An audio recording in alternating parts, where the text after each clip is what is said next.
Okay, so welcome to the Kleeneze team training webinar tonight. As you can see there, the subject of tonight's webinar is your first 4 weeks. This is one of a series of 8 webinars that I do. I try to do one a week, so I should go around them all in about 8 weeks. Occasionally, if I'm at an opportunity meeting or Christmas, New Year, that sort of thing, I might miss one, so it probably takes 9 or maybe 10 weeks to do the whole cycle. But they're all recorded, so if you miss one or you find that there's one that's sort of more suitable for where you are in the business, then you can always go to that particular one on the recordings. And at the end of this, I'll explain how you get to all the recordings. So, your first 4 weeks. What we're going to be covering tonight is setting and achieving your first goals. A checklist to make sure the important things that you should be doing in your first 4 weeks. A bit of an introduction to residual income. A lot of people join the business just for an extra £50 a week doing catalogues, but it's really useful to understand that there is more than that if you decide to go for it. And an introduction to team building and the 90-day challenge. A lot of people make a start to team building without even realising what they're doing, so it's good to be aware that you can be rewarded for that, as well as the kind of usual rewards that you would get from building a team anyway. So that's what we're going to cover. It should take about 20 minutes or half an hour or so, but it's quite, as you can see, there's quite a few slides to go through.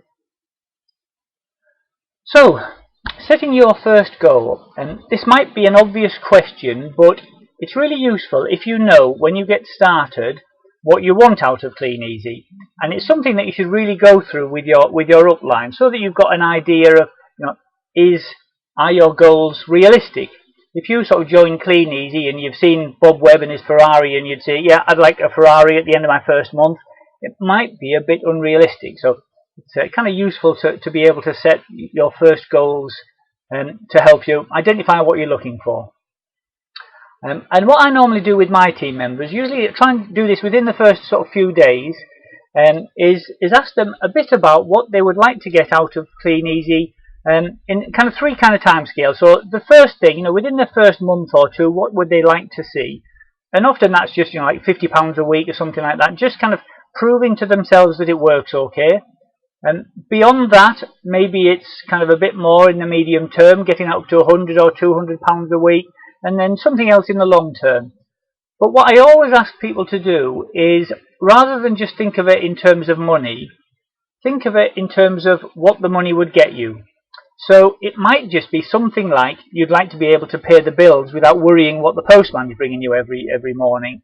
Or it might be that you have something in particular that you're saving up for, a holiday or something like that. And if it's a kind of emotional or visual goal, it's much easier for you to kind of think about that and work through it during your first few weeks as you're getting started. And there's always a question that I ask, and it's useful for everybody to think about this themselves. When you set those first goals, what part of the business should you be focusing on to achieve that? And what I mean by is this, I'll explain. There are 2 parts to Kleeneze. There's the retail part, which is what most people start off with, and it's what most people are familiar with before they come into Kleeneze. And there's the team building part. And generally, as a general rule of thumb, if you're looking to earn money now quickly, then you should focus on the retail. The retail is the thing that's quick. You can get going quite quickly, and you'll get the rewards from that very quickly. If you're more interested in just building up a residual income, then it's worth looking at the team building from the beginning, because that's where the residual income is going to come from. But most people start off on the retail and get into the team building as they feel a bit more comfortable with it. And it's just useful to know that there are both parts to the business.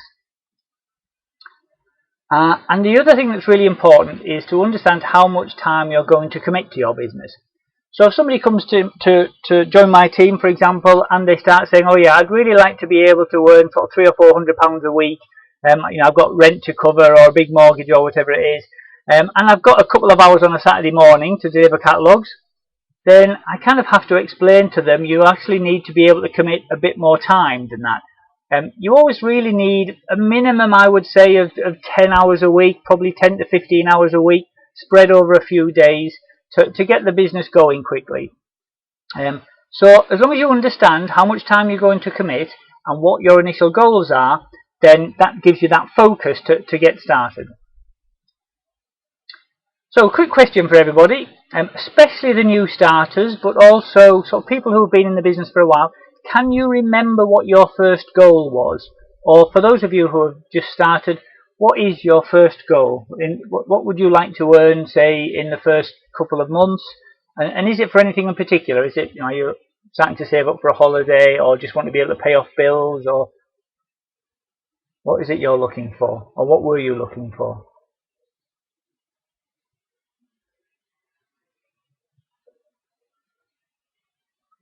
Anybody got any thoughts?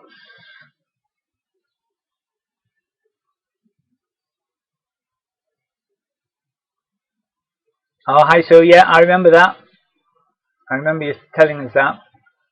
And that's really interesting because £900 a month is quite a lot. If you suddenly lose a big chunk of income. Amanda, Andrew, that's great to earn your initial investment back. Did you have anything kind of beyond that? Because presumably you'll earn your initial investment back quite quickly. So once you'd kind of got that back, did you sort of have any more thoughts?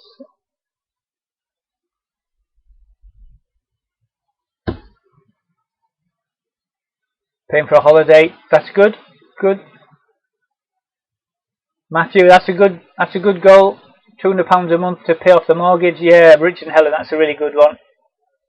Saving for a car, fantastic. I mean, these are all really, really good stories and good ideas, because I think if you can see that you're earning a bit of extra money and that's helping you achieve something, paying for that holiday or whatever, then that's kind of a really visual thing to go for.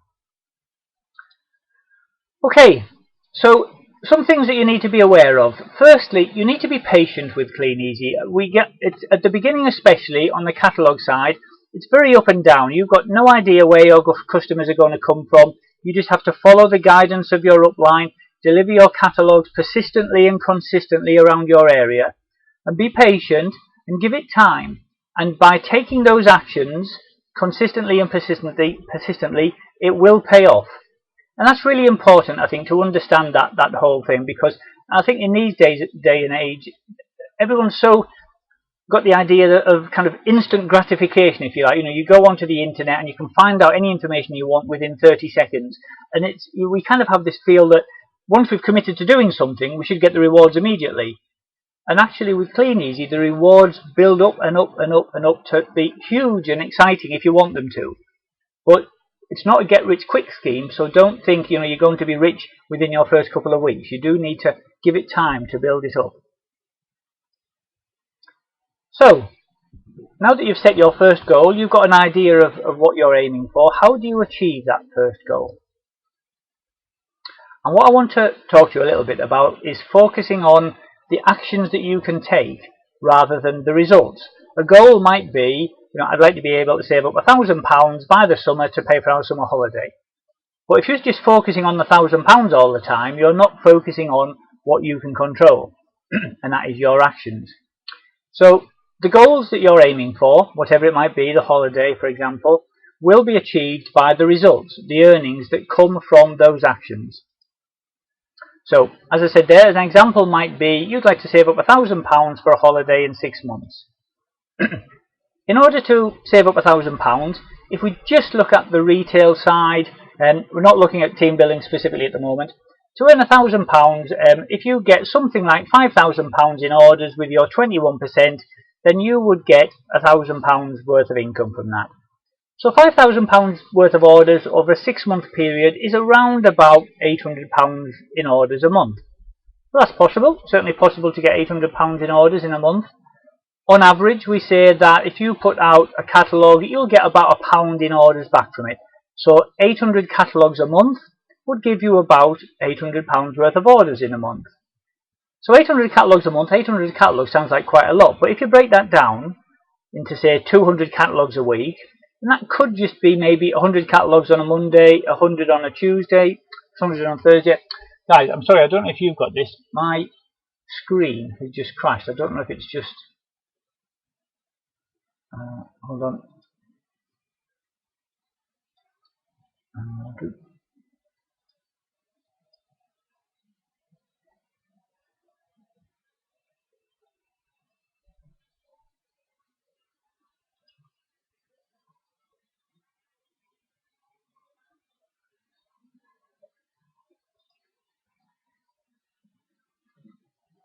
Welcome to any meeting.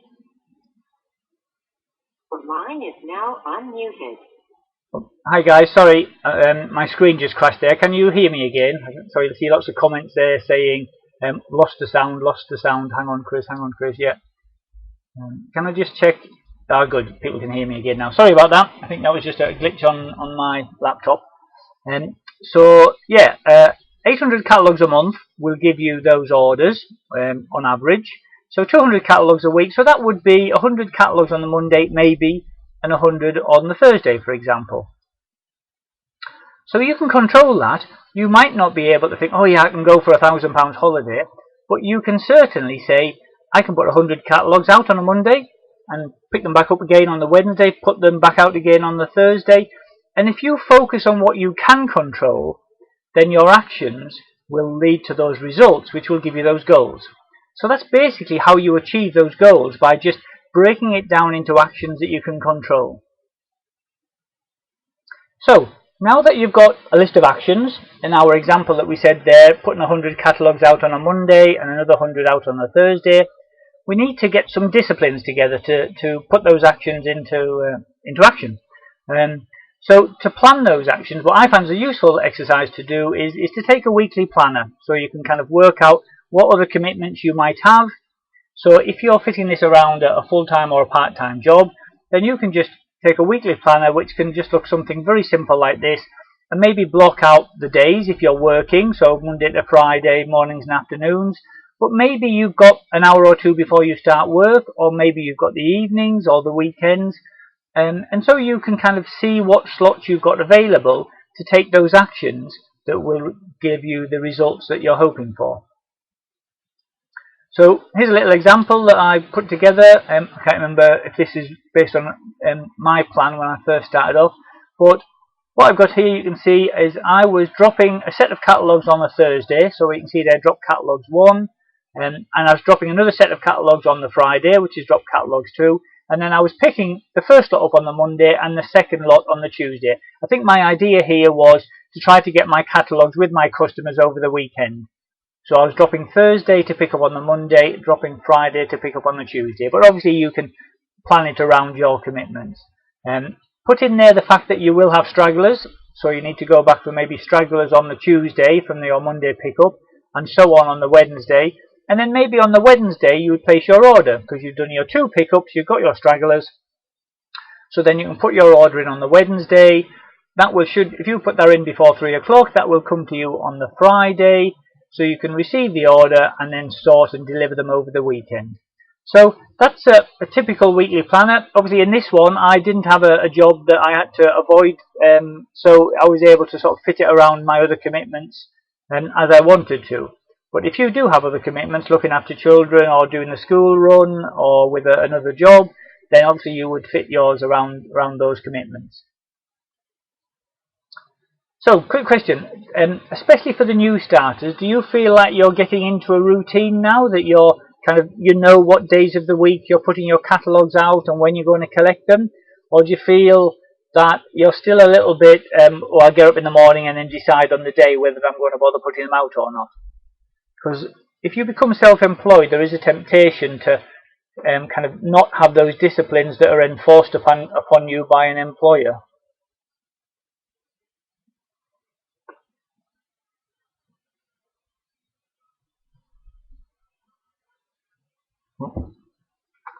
Hold on.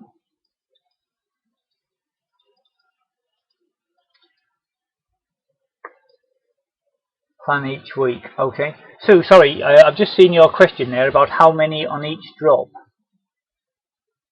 I'm not sure if that related to something in the weekly plan that I've skipped over now. Sorry. Okay, but if people are planning each week into the second week, each is different at the moment. Yeah, Beth, I would say that happens. I think when you're first starting off, it's difficult to know what your routine is going to be, and probably by how many in drop 1 and how many in drop 2. I think it depends on how many catalogues you've got. If you're aiming to put your catalogues out twice a week, then obviously you need to put the catalogues out, say, on a Monday to pick up on the Wednesday, so you've got them all back. Oh. Guys, I'm just asking. Oh no, you can hear me. Sorry, Natalie. I saw you say the sound had gone then, and I wondered if it had gone for everybody. But okay, sorry. Yeah.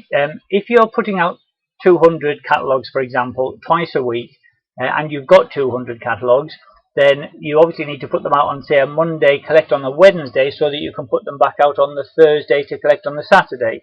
I think when in the example that I gave, when I was putting some out on the Thursday and some out on the Friday, and then collecting them on the Monday and the Tuesday, obviously you have to split your set of catalogues in half. And it all depends on what you're wanting to earn. If you were just looking to put out 200 catalogues once a week, then you could split that into two, put them out 100 one day and 100 the other day. If you're looking to earn more than that and you want to put out 200 catalogues twice a week, then obviously you need some more catalogues when you first get started, so that you need 400 catalogues if you were going to do it that way. Hope that kind of makes sense. Okay, I'm just going to move on to a little checklist. These are things that it's important to do on top of your kind of getting your catalogues in and out and working out how, you know, all the education and everything. One of the things that I find really, really useful for anybody who starts Kleeneze is just to become immersed in it, rather than thinking, right, Wednesday and Sunday are my Kleeneze days, and not doing anything else. I always say try to do something in your Kleeneze business every day in your first 21 days. They say that it takes 21 days of doing something for it to become a habit. So in your weekly planner, make sure you've got that, and you know what days you're going out, what days you're collecting back up again, and your stragglers and so on, because obviously that will be good for doing things every day. Another thing to do in your checklist is just to make a list of everyone you know, and this will become more relevant, become a bit more obvious in a moment. The other thing that's really important in your first 4 weeks is to create your retail story. Your retail story is basically how much did you earn in your first month or two, because when you start getting into team building, that's often what people will ask you. It's easy to start pointing at stories like, you know, Bob Webb earning £40,000 a month or whatever, but for most people when they're starting off, they're not really interested in that. What they're interested in is, how did it go for you? How much did you earn?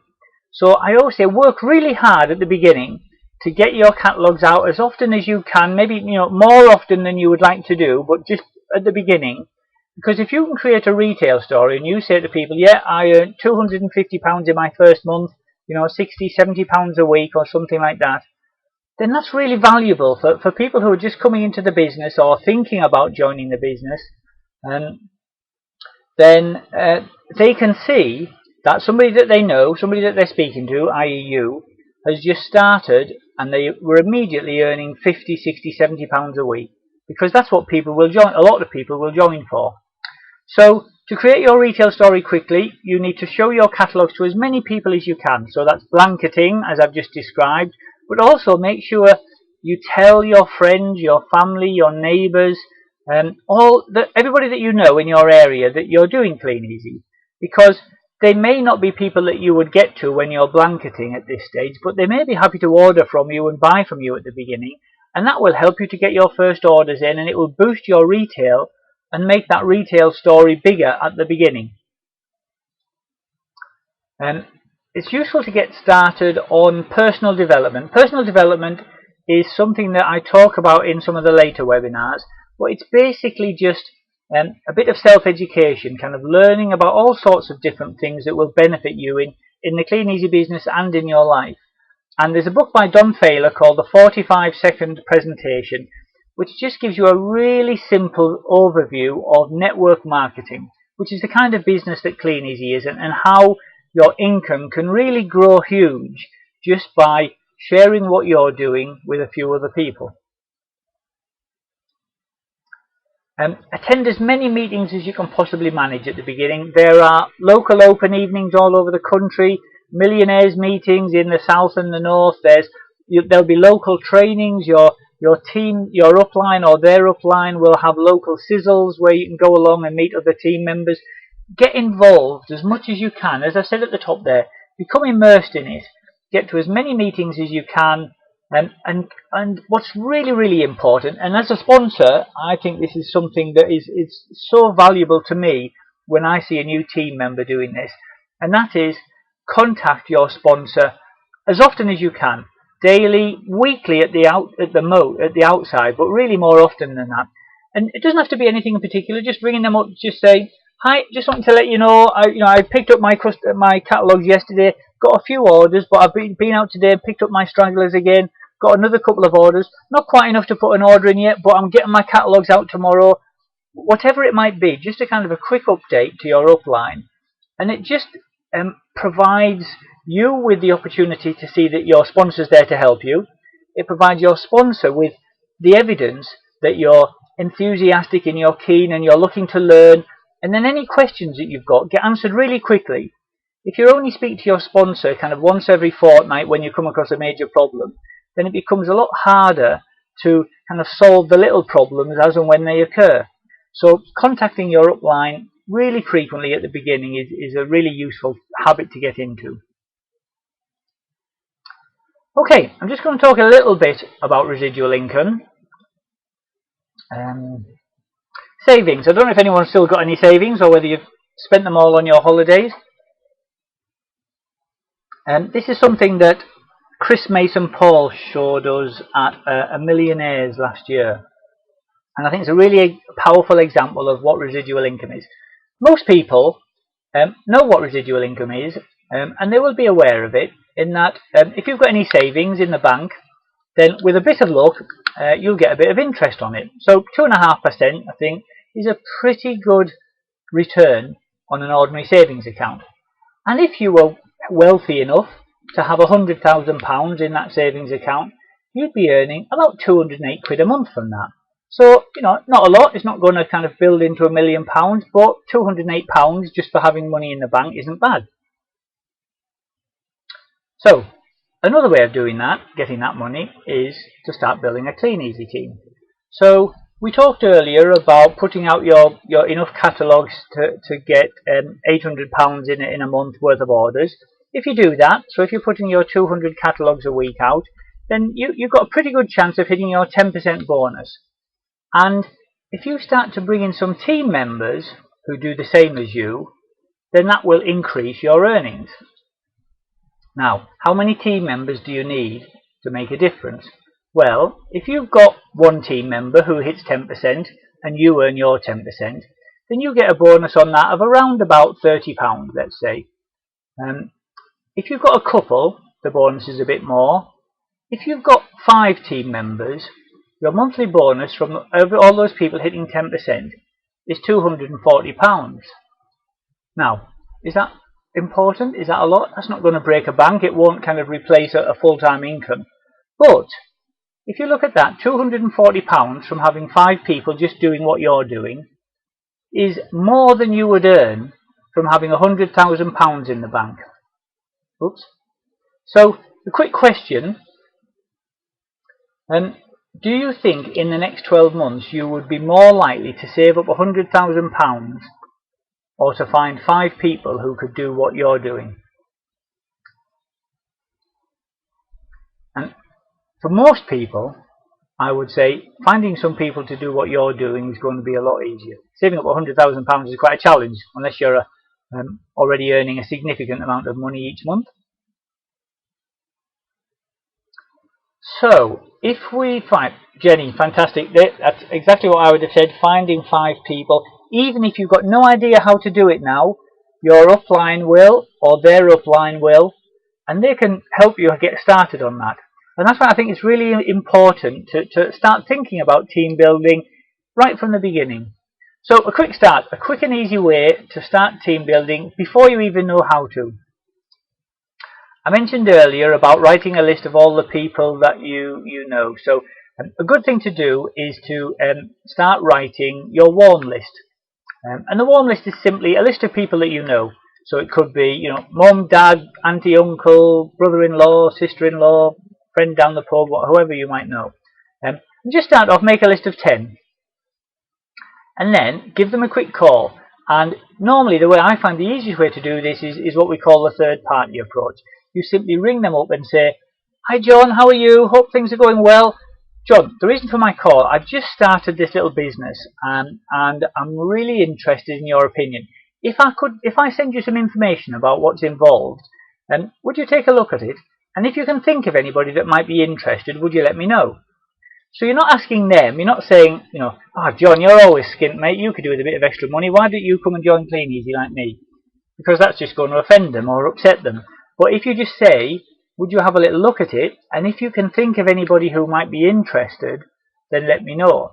Because the value in doing that is, if you say that to 10 people, those 10 people will probably know 20, 30, 40, 50, 100 other people. So you're already starting to think of maybe 1,000 people that might, of which 1 or 2 or 3 of them might be in a situation where they'd like to earn some extra money. So that's a good way to just get started. And then follow them up in a couple of days. Did you get a chance to have a look at the information? And Natalie Ann, great question. What would you send to them? So you probably need to speak to your upline on this first. I'm not quite sure whose team you're in. But there's 2 things. There's Kleeneze produce an opportunity DVD, which is just like a 15-minute DVD. Actually, they've changed slightly now. But a DVD with a little videos with the Angela Griffin video on, just showing what it's about. And then a little information pack explaining to them a little bit about sort of what's involved and how it works and so on. But Natalie and I would say have a chat with your upline, and they would be able to sort of show you how to get hold of some of those. There's also online things, so you can email people. Lots of Kleeneze videos on YouTube from the head office YouTube account. So lots of stuff that you can send them.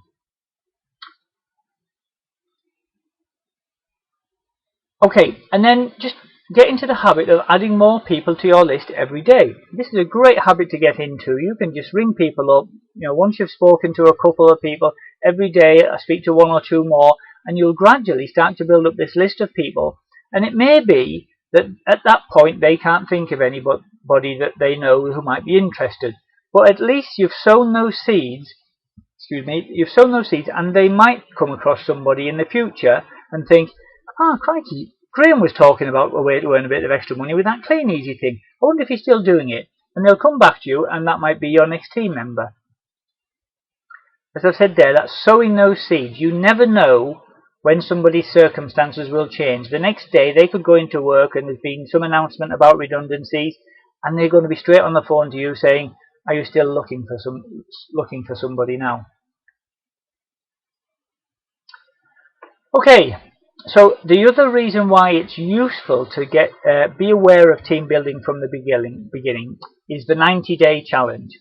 So you should all be aware of the 30-day challenge, which is focusing on your retail. If you can get £600 worth of orders within your first 30 days, then you get an additional 250 sets of catalogues for free. The 90-day challenge is more focused on your team building. And basically what that is within your first 90 days, if you can introduce somebody to Kleeneze, so for example that could be using that warm market third-party approach that we just talked about, when that new distributor achieves £300 worth of orders, I think that's right, it might be £250 actually, I've started to doubt that, sorry, anyway, about £300 worth of orders, you get a £50 bonus. So that's not bad. You've brought somebody into the business anyway, you'll be earning additional commission on that person's orders as they're in your downline, and you get a £50 bonus on top of that anyway. And another thing, there's no limit to the number of bonuses you can receive. So if you really get into this, you might spend your first kind of 20, 30, 40 days doing your personal retail challenge, but you've then still got a couple of months or a month and a half to really start getting into the team building side. And you can get, 50, 100, 150, 200 pounds extra just by starting to do a bit of team building.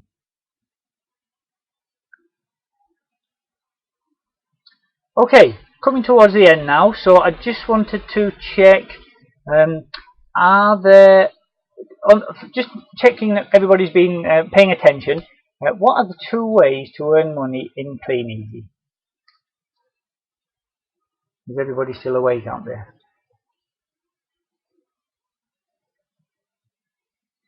There's probably more than 2 really, but... Yay! Thank you, Sue! Retail and team building. Yep. Well done, Andrew. Well done, Andrew and Amanda. Ah, brilliant. Yep, residual income which comes from the team building, Natalie Ann, that's perfect. Brilliant, brilliant, brilliant. Good. Oh, you're all awake still, that's good. Retail and team building, hey. Okay, 2 different ways to earn £200 a month before you wake up in the morning. Anyone got any ideas?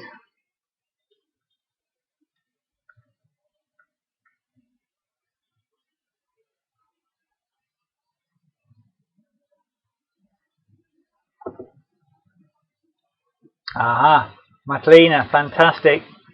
Absolutely spot on. Okay, so there we are. You can have 100 grand in the bank or have 5 team members doing 10% the same as you're doing. And at the beginning, when I was talking about goals, I asked you to focus on what? Natalie Ann, brilliant. Well, I can see you're going to do well. You're obviously listening, concentrating. Your actions, activities. The results will come.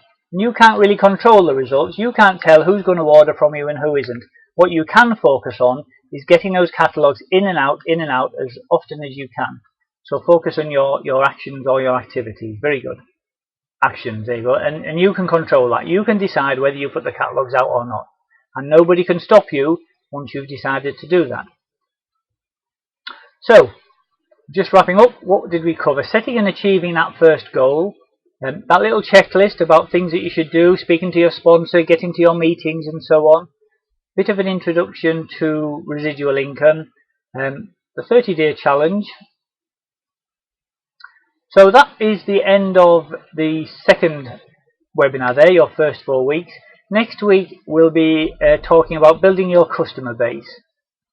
So hopefully that will be of interest to people as well. As I said at the beginning, I've been recording all of these webinars, and I've been recording this one, including the glitch in the middle where my computer died, so that will be on the recording as well. I'm just going to stop this recording now, but for anybody that wants to watch this again or watch any of the previous videos, you can see them all on YouTube. There's, as I said there's 8 webinars in the series, and if you just go in there, either go to that link exactly or just go into YouTube and do a search on Chris Smith Kleeneze and you'll find it all there. Right, I'm just going to turn off the recording.